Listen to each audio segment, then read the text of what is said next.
اعوذ باللہ من الشیطان الرجیم بسم اللہ الرحمن الرحیم سورہ بقرہ آیت نمبر 143 اس کی تفسیر چل رہی تھی۔ اور ایسے ہی ہم نے تمہیں امت وسط درمیانی امت بنایا تاکہ تم لوگوں پہ گواہ ہو جاؤ اور رسول تم پر گواہ ہو جائیں۔ امت وسط کا مطلب میں پچھلی ویڈیو میں صحیح بتا نہیں سکا تھا۔ اس کا مطلب یہ ہے کہ یہودیوں میں سے ایک قوم، یہودی عیسائی، ان میں سے ایک قوم تو انبیاء کی محبت میں اتنا آگے بڑھی کہ انبیاء کو خدا بنا لیا، حضرت عیسیٰ کو یعنی، اور ایک انبیاء کی گستاخیوں میں اتنا آگے بڑھی کہ انبیاء کو نعوذ باللہ کسی کو کافر، کسی پہ جادو کا الزام، ہم پیچھے پڑھ کے آئے ہیں نا، حضرت سلیمان پہ جادو کا، کفر کا الزام لگا دیا تھا۔ تو ایک امت ایسے ہوئی کہ اپنے ہی انبیاء پہ کفر کا اس طرح کا الزام لگائے، تو اسی لیے اللہ تعالیٰ نے فرمایا کہ ہم نے تمہیں ایک درمیانی امت بنایا ہے کہ نہ تم انبیاء کی محبت میں غلوف کر کے انہیں خدا بنا لو اور نہ ہی ان کی گستاخی کرتے پھرو۔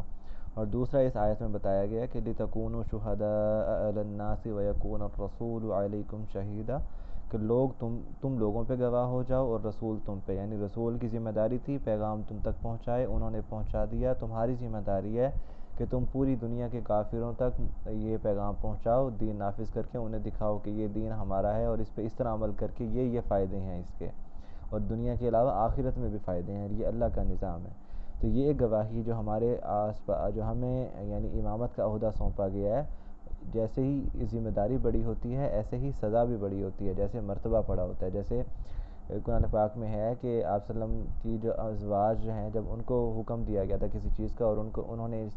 نہ مانا، تو اللہ تعالیٰ نے کہا کہ اے نبی کی بیویو، تم عام عورتوں کی طرح نہیں ہو، اگر تم نافرمانی کرو گی تو تمہیں سزا زیادہ ملے گی عام لوگوں سے۔ اسی طرح جب جن کا مرتبہ جتنا زیادہ ہوتا ہے انہیں سزا بھی اتنی ہی زیادہ ملتی ہے۔ ہم اللہ کی نظر میں چہیتے تو نہیں کہہ سکتے کیونکہ ہم عمل نہیں کر رہے،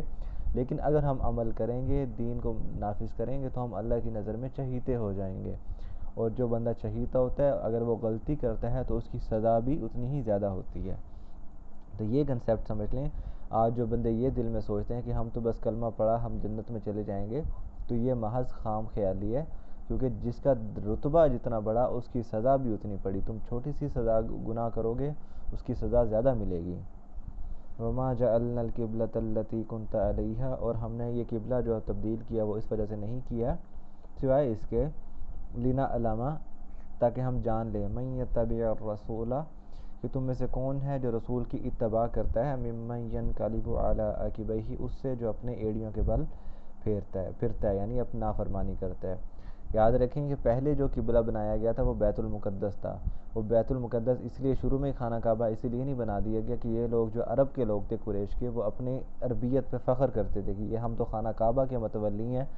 یہ اسی کی وجہ سے ہماری خیر و برکت ہے اور ہم تو لوگوں سے زیادہ مرتبے والے ہیں۔ تو اس لیے پہلے رتبہ یہ جو قبلہ ہے بیت المقدس رکھا گیا تاکہ لوگ اپنی عربیت سے باہر نکلیں کہ ہم تو سب سے اونچے ہیں، اس لیے لوگوں یہ جو نیا نبی آیا یہ بھی ہمارے قبلے کو لے کے آیا ہے، تاکہ لوگوں میں عربیت والی نسل نکلے، یعنی اپنی نسل کو جو وہ سب سے بڑا سمجھتے تھے وہ چیز نکلے۔ لیکن اس کے بعد یہودی آ جاتے ہیں کہ یہودی بھی اپنے آپ کو سمجھتے تھے کہ ہمارا قبلہ سب سے اچھا قبلہ ہے، اور اسی پہ نئی نبی جو آئی ہے، نئی امت جو آئی ہے، وہ بھی ہمارے قبلے پہ ہی ہے، تو اس کا مطلب ہمارا قبلہ ہی ٹھیک ہے، ہم ہی صحیح امت ہیں۔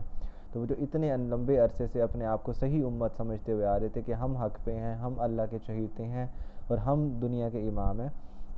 تو ان کی بھی اس نسلی غرور کو توڑا جائے، یعنی عربیوں کی بھی نسلی غرور کو توڑا جائے، اس لیے پہلے بیت المقدس رکھا گیا، لیکن بیت المقدس کو بعد میں تبدیل کر کے دوبارہ خانہ کعبہ اس لیے کیا گیا تاکہ یہودیوں کے نسلی غرور کو توڑا جائے۔